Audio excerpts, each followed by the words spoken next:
మీ ప్రేమ బ్రతకాలన్నా, మీ పెళ్లి జరగాలన్నా పూరి మెడలో శివ తాళి కట్టబోయే క్షణంలో వచ్చి పెళ్ళి ఆపేయాలి.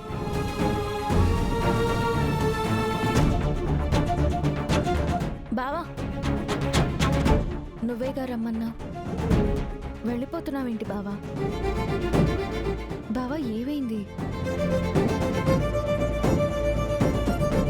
నిన్ను చూసిన ప్రతిసారి నాకు ఆ గాయమే గుర్తొస్తుంది. నా మీద కోపంతో చెర్రీ గురించి మర్చిపోతున్నావు బావా. చెర్రీని బయటికి తీసుకురావాలి కదా.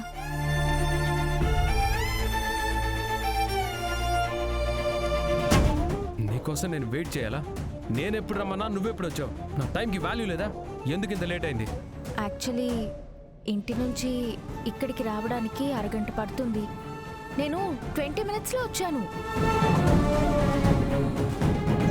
అదే కవర్ చేసినా కన్విన్సింగ్గా ఉండాలి కదా బావా. హే, ఎన్నిసార్లు నీకు చెప్పాలి నన్ను బావా అని పిలవకు. సరే బావా. ఏ పిలవకు అంటున్నాను కదా. అలాగే అంటున్నాను కదా బావా.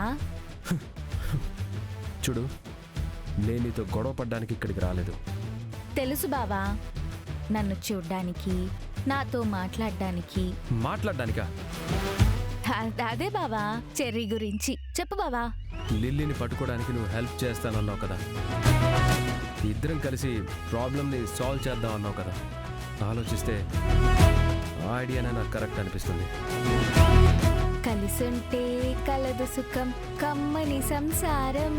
నేను చెప్పేది వింటున్నావా, వినట్లేదా? వింటున్నాను కదా బావా, ఎందుకలా అరుస్తున్నావు?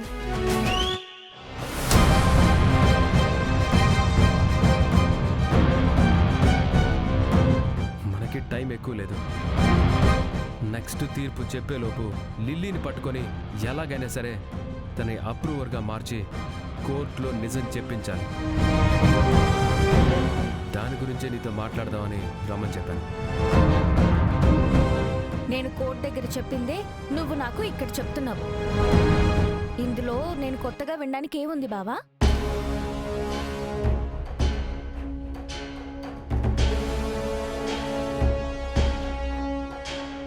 ఎవరో మా ఇద్దరిని అబ్జర్వ్ చేస్తున్నట్టున్నారే.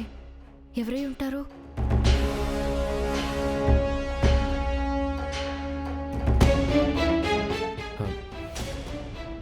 హే, ఏం చేస్తున్నావు?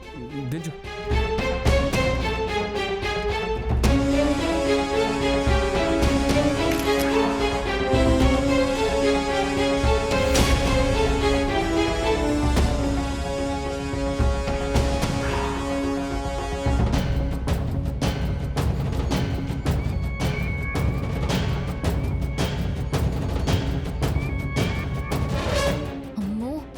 నక్షత్ర నన్ను ఫాలో చేసుకుంటూ ఇక్కడి దాకా వచ్చి మేము కలుసుకున్న విషయం నాన్నకు చెప్పాలనుకుంటుందా?